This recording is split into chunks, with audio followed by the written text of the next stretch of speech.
state your name and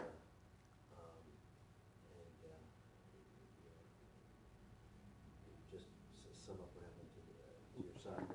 Okay. Name and some about what about what happened. Yeah. Okay. I'm Kenneth Barr, and January 19th, 1996, our son, who was a senior Border Patrol agent of 8 years, was killed in line of duty by a drug dealer coming across the Rio Grande, and I guess say it was one of the worst moments of our lives. How long had he been in service? He had been a Border Patrol agent for 8 years, right to the day he got killed. Mm-hmm. Yeah. Did he enjoy the job? Do what? Did he enjoy it? Oh, he loved it. He did. He had been a miler in track, and so he loved tracking and running them down. And he was also a member of the drug react team, and loved to be called out whenever, especially trying to, stop the drug smuggling coming across. Yeah. That was his love, I guess, right there. And I guess the Christmas before he was killed, as I shared with Dave, that he shared with his mother that it wasn't the same. The guys coming across were a lot meaner. It's not just people looking for a job. And sure enough, that's what happened. Yeah. Mean guys came across. Well, about where was he at? He's at Eagle Pass, Texas. Okay. And at that time, there were about 50 to 70 Border Patrol agents there. There weren't very many. And so now there's over like 300. Yeah. Had he ever had any close calls before this? Or? In one of the drug react team worked together, they had a truck back up this place like they were going to pick up the drugs. And I don't know how many drug smugglers were there, probably a couple of guys that were armed and their mules were with them. And when they throw the door open and they have their pistols out there, there's those guys with their guns. And they all ran away. There wasn't no shots fired, but they captured most of them. Yeah. And that was the other. There was one other instance where he was on a stakeout and he saw this guy drive by, and he said, that guy's waiting for somebody to come pick up the drugs. So he whistled at him and said, old boy called back, said, I'll be back in a minute. And so he came back, and meanwhile, the drugs had come up and they ran off.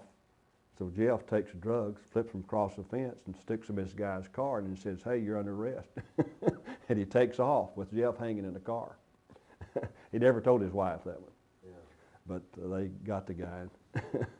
Did he notice that there was a change ever since when he started to the end? Did he notice there was a change in the type of people? Yes, that's exactly what he told his mother, my wife. That normally it's just people come across looking for a job, looking for work, trying for a better life, and he treated these people real nice. He was sorry for it, but he had to take them in and process them.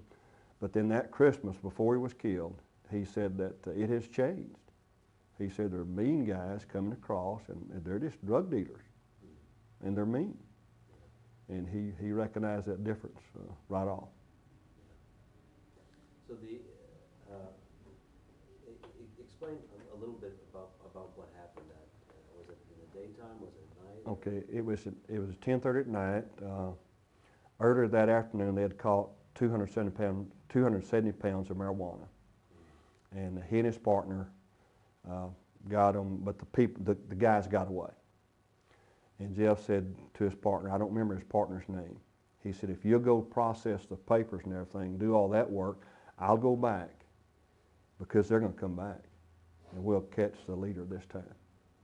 And so his partner went and did the processing, and that was at 10:30 at night, and then he was killed about 10:30 that night. But they were also a coordinated effort. They were having some drug dogs come in, and some other people come in from this direction, Jeff and his partner, and something happened to the radios, and they didn't coordinate correctly, so Jeff and his partner got there first, and his partner that time was Ned Thomas, and he caught one guy, and Jeff got the other one, and they had a shootout, and Jeff was killed. And, how long after he was killed did you find out? Oh gosh, I'm gonna say it was 2 o'clock So how many a.m. hours? from 10:30 p.m., 12:30, about 4 hours later. 4 hours later. And our son called us on the phone and said he had got a word from the Border Patrol agent that Jeff had been shot. Yeah. Didn't say he'd been killed, he'd been shot. Could that have been done better? Yeah, after visiting, being the cops and everything, I don't know how they'd have found us because we live 20 miles out in the country. But it would have been a lot better if my son didn't have to tell me, If we'd been notified by the Border Patrol or, Yeah. it would have been a lot better, I think. Do they have a system in place where I think they do now. After visiting, we went to the cops program at Washington, D.C., and I think after that, and Ned Thomas, the one who was with Jeff when he was killed, went there. And I think he took all that information back with him, and I'm sure they have something better now. I hope they do. I haven't talked with them. We've been back there several times, but I haven't talked with what they do. But it was a shock, to hear from your son that your other son had been killed. And it was hard on him, too. Sure. Is that something that police officers, I guess, themselves should take it upon themselves to say, look, if something happens to me, here are the people that should be notified, and is it? I don't really know that. Somehow, I guess Jeff had left our phone number out of his information, and they just called my son. I don't know what they do. I haven't never looked into that, but it would be appropriate, I think, to have a list of all the, I guess, family that needs to be contacted. And but I don't blame the Border Patrol. I don't blame anybody. It's just something that could be done better. Sure. What helped you to get through it? Wow. Well, it started right there at Eagle Pass. Did you went to the place? Yeah, I didn't sleep for 48 hours. We drove all the way to Eagle Pass, and they had a service there. And the Border Patrol agent came to me and said, do you mind if we have the church, have the service in the Catholic Church? And I said, well, I don't think they don't normally let Protestants do that, do they? And he said, well, when a patron is killed, they usually will. I'm not sure what that meant. I guess someone well thought of in the community, I guess. And said, one of the Border Patrol agents said, I'll talk with the priest, and I think we can have it here in the Catholic Church. Because the Baptist minister was gone. They had left, and the Methodist church was too small. And so we agreed to have it there in the Catholic Church. In that service, to hear the Border Patrol agents talk about Jeff, and the music and everything was done was just beautiful. It left us at peace. Hurt, grief is always real in there, but it was a lot peaceful, more peaceful than when we came back to Cowboy Cemetery. When you actually put someone in the grave, it's a lot tougher. But that was the beginning of our healing right there, I think. Yeah. To know how well thought of he was, and then. Gosh, so many things, our church, our own family,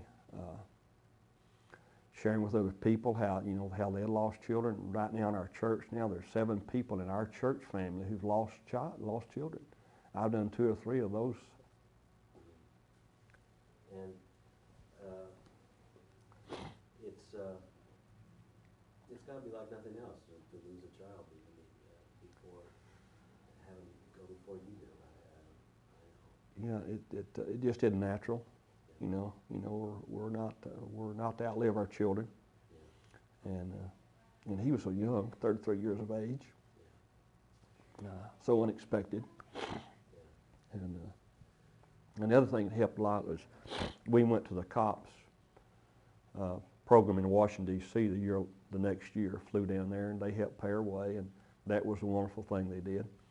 And to see the other people there, I think there were 159 killed that year. And to visit with the families and listen to their stories, understand that you're not by yourself, that every time a police officer of any type puts his gun on, he's liable to face death, and that day you never know. And so it was real, that was another healing part in our life to see other people come through the same thing. There are other people there to help support you just like you guys are doing. And then we went to Miami, Florida a couple of years later to the Police Hall of Fame.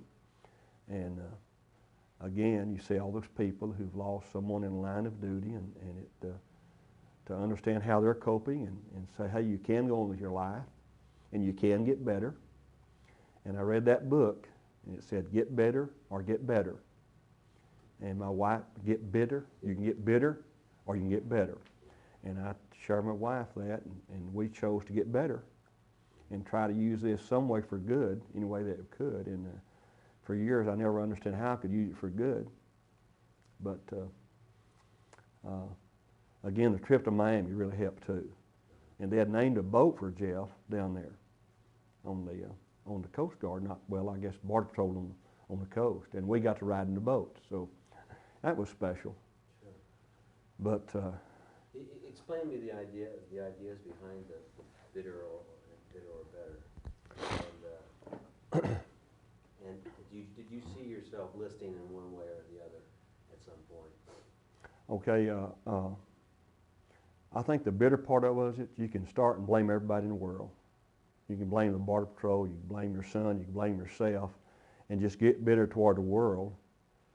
Or you can choose to get better and use what happened in your life to help somebody else. And we chose to try to get better. And I was glad to have this opportunity to share this, so maybe I can help somebody else get through the same thing. And I know it's always different. The circumstances are different, how you respond is different, but you can choose to get better. And it's a long process, and I don't think you ever get over it, but you can get better. Explain that first week, and you didn't sleep for a couple of days. Right, we drove nonstop to Eagle Pass. Long drive. Long drive, 250 miles, I guess. I'm not sure, something like that. And we got there, and of course, see the family. And Leanne his wife was already sedated. We didn't get to see the kids that night. Did you and your wife talk that trip, or was it? I think we probably cried more than anything else, just all the way down there. And then as we got there, you see the house that we'd helped him roof the house, and he had built a terrific playhouse for the kids out the back. And we'd just go out and see what he had done, and I just walked around.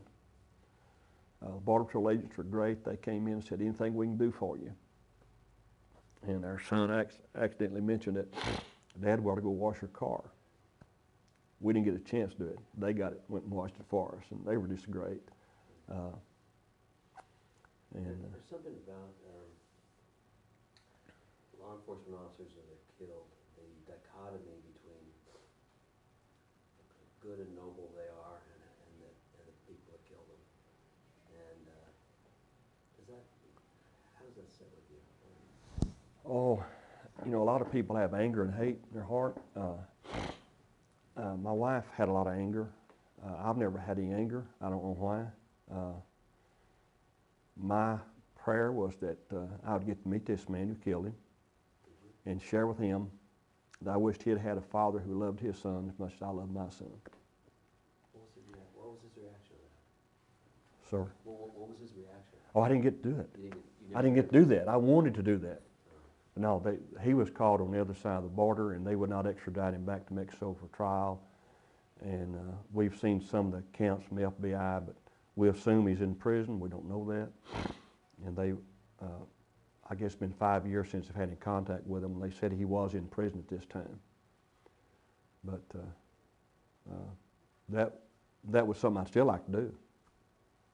I'd like to see him and confront him, but not in a anger way or hateful way, but say, hey, I love my son, and I wish you'd have had someone who loved you enough that you wouldn't do something like this. What advice would you give to someone, a father? We have a lot of people that give advice to the spouses and so forth, but the family, the father and the mother, it's just as difficult. There was one family I remember at the cops in Washington, D.C. They were real bitter at that time, and they'd been to all these awards and said they had a room full of awards, and they were tired of it and didn't want it. And Gloria and I were just the opposite. Every time we went to some place and we got an award, we were thrilled to death because it was a memory of our son. They have a softball tournament in memory of Jeff's honor at Eagle Pass, and we went down there every year. In the second year, they gave us a plaque, said in memory of Jefferson Lance Barr and all that. And so we've got that plaque up on the wall. They had one in Austin, Texas, a House of Representatives, and Attorney General Morales at that time gave my wife, I didn't get to go, gave my wife and family a plaque about Jeff. And I say, cherish your memories. Talk about them. Man, I love Jeff's stories. Every time we go down to Eagle Pass, they tell us another Jeff stories about something that happened, and cherish those memories. Yeah. And he kind of looked like you. He kind of looked like you? I was totally dead. I didn't ever see the resemblance till one time we were playing softball and had a mustache on, and both of us looked alike, but that I never saw that resemblance, but they said we did, yeah. Did you encourage him to get into law enforcement? No, I didn't. We always encouraged them to go the direction they felt led. They wanted to go in the oil field at first when they got out of high school. We said, hey, go get your degree, then you can always go in the oil field. Quick bucks, you know, for what they were looking for. And then all of a sudden, while they're in college, they began talking about the FBI. And they said, well, we might go into the FBI. And I said, hey, that'd be great, you know, whatever you want to do if you like that. And Jeff said, well, I've got a special talent. I'm an artist. And so if you go in the FBI and you have a special talent, there's even better chance of you getting in there, you know. And but somehow he hit up on the Border Patrol. Well, I know what happened. His wife found out that Border Patrol was the safest law enforcement you get into. And so she okayed it for him to go into the Border Patrol, not any other force. And so he went to Border Patrol and was accepted and just loved it. Our birthdays and what do you do? It's always tough. It's been 13 years now. It's always tough. But we've decided we would have a tree. We'd plant a tree every year, remember Jeff. So every year we invite the family to come, his wife, his children, our grandchildren, and our other daughter, our other son, and we plant a tree. And sometimes we just join hands and tell a Jeff story or say a short prayer. And in the last few years, they said, Dad, you just talk. And so we'll say a few words, have a prayer together, and have a good time. But it's a living memorial to our son. We've got a bunch of trees planted. And it's something we enjoy doing and look forward to that part. But birthdays and holidays are always tough. Especially Mother's Day and Father's Day. Really? Mom won't get that call. He always talked to her in Spanish. And then it'd say happy birthday or happy Mom's Day, you know. And she doesn't get that call anymore. That's tough.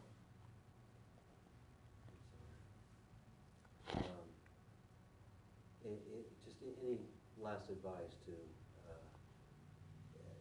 for that first year? You know, they say there are stages of grief you go through. I wouldn't worry about those. Go at your own pace. People give you all sorts of advice, but the people you need to listen to is someone that's been through there with you, that knows what they're talking about. Words don't help, but seeing how other people go through the death of someone, their child, is I think helpful. I came over to Brownwood to one meeting one night and really enjoyed listening to other people talk about their children and what happened, and some of them died of cancer, some been in car wrecks, and of course ours was different, and they're all different no matter what they are. But it's good to share it with other people if you can. Stay close to your family. my other son coaches, and I went to every game for probably the next 5 years that he coached. And that's one of the things that really helped me. My wife and I, we still talk about it, and we're not, we like to talk about Jeff. And just like now, I like to talk about him, but I can't help but shed tears, but it's good. And I hope I can help somebody else by sharing this with y'all. And anybody wants to call me, I'll be glad to talk to them, share them with them, meet them, any way I can help them. And I can't say you'll ever get over it, but you do get through it, and I'm getting better. And I hope someday that I can share it with somebody to help them. And in our church family, like I said, I've helped our church family, 2 families have lost their children since I've been there. And I've helped do the services, and it's never easy, but I can help them because they know that I know what they're going through. And I don't know what I really have any real advice to give except love your family, share those memories, and cherish them. Thank you. Anything else I can say? Thank you, I appreciate it. Well, it'll be a great help for people. I really do. Thank you. Wow. I'm sorry I had to shed a tear there. I feel like I know Jeff a little bit better. Well, he was I coached him, by the way, too. Got to tell you that. Coached him for football, basketball, track. That was a good thing. Yeah. And he always played hard. His sense of life comes through when you talk about him. And yeah, he loved what he's doing. All those Border Patrol agents would tell you that he loved it, and he was good at it. And he'd already been offered. Sad part about it, he'd been offered a desk job, but he wouldn't take it. He wanted to be out in the field. And I can understand that. I wished he'd taken it, but he didn't. Thank you, sir. I appreciate it. Thank y'all. If I can ever help in any way. Well, Let me know.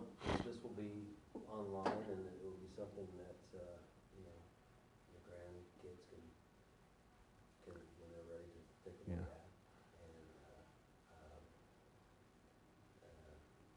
And it'd be just a way for to concretize some of these things. Yeah, I wished I just had words of wisdom that helped, but it's hard to say, explain, One person came to me and said, well, you'll get better in time, and that guy didn't even have any children, wasn't even married, and so I just walked away from him, Be careful about what you say to people. It really is. Best thing to do is just listen and be there for them. And, you don't know that you want to get better. I mean, when you say get better, it kind of suggests that you're going to get over it. Yeah. And you don't want to lose this sense of Jeff. Right. Yeah, that's not what I mean by better. We've got a half a wall in our bedroom with his things he did. He was an artist. He did arrowheads, and we got these plaques we have up on the wall, and I'll never get over that. But I'm better in the sense that I can share it with other people, and want to get some good out of it and not bad, and just blame somebody else. I don't want to do that.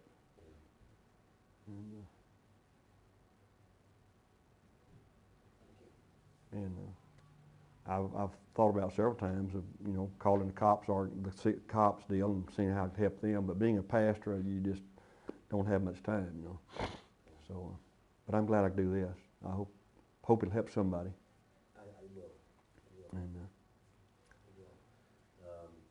it's really easy to find this. All you have to do is type in ChaplainUSA cares at Gmail, and an auto reply will kick back to you where to go, and it'll take you to the Survivor Network.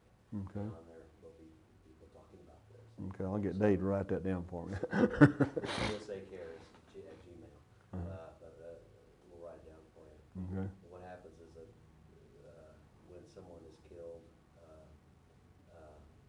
the chaplain in that department Mm-hmm. and hopefully reach people that maybe would not come forth, or are maybe really having a hard time that you maybe would not think are having a Yeah. hard time. May not, maybe someone in that department. Yeah. It was a lot closer to. Because everybody's gone. Yeah. Funeral's over and the graveside service over with, and all the friends leave home. That's the hard time right there. It's at night. Yeah. And Yeah. you think everyone else is stopped Yeah. thinking about this but me. Yeah. And there's a whole network of people out there that really would like to be with you right now. Yeah. Yeah. And the internet allows you. It's the best. It's the best we can do. Yeah. Is to remind people that there are people out here that are thinking. Yeah. That we with you right now. And I think you guys are great about backing each other. The Border Patrol was great. The cars were lined up probably 2 miles behind us coming out to the cemetery when we came back to Rochelle to Cowboy Cemetery for the burial. And Janet Reno flew out and came in, and 700,000 people out there at the graveside. And but the service at Eagle Pass was peaceful. The one at Graveside's always tough. They played the taps, and they had the gun salute, and they had a flyover, and that kind of set us back again, But I wouldn't do without it, because the guys were there, and they want to do that for Jeff, And it is amazing, though, how every time I see a police officer's funeral, how y'all all just stick together.